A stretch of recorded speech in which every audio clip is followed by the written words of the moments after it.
Kyle, there's also another comment in the chat from Susan.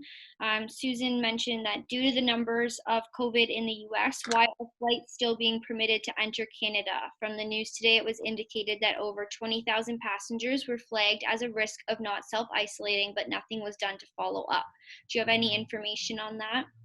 I don't, and I read those news reports myself over the last couple of days. It's very disturbing that people who are so when you come into Canada, you have to self-isolate for 14 days. And if you're not self-isolating, you are putting people at risk. You may not have COVID, but you may, and especially given the numbers that we're seeing down in the United States. I think the government absolutely has to do something about this. In countries that have been incredibly successful, more successful than ourselves, whether that was New Zealand or if we look at Taiwan, they were very strict in the implementation of these protocols. They tracked people who were coming in.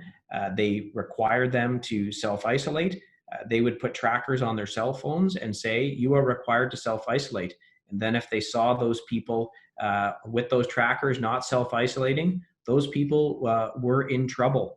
And I think we're having so much success right now in getting these numbers down that we cannot risk it by not taking an aggressive approach for people who are traveling into the country. So this is absolutely an issue that needs to be brought up with the government. It's disappointing that we don't have Parliament sitting right now. That was a decision by the current government to continue to have Parliament suspended. They did that with the support of the NDP party.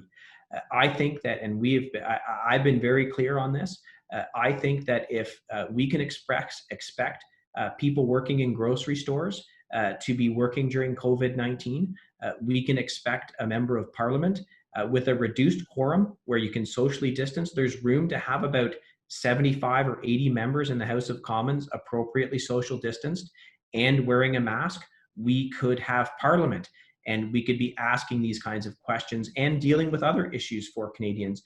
And I've been incredibly disappointed that the government, with the help of the NDP, decided that we would not have Parliament sit. And I've had people message me about this. Why aren't you sitting? Everybody else is working. Well, believe me, I want to be. I'm actually here in Ottawa right now, and in my office here, and I wish we had Parliament tomorrow.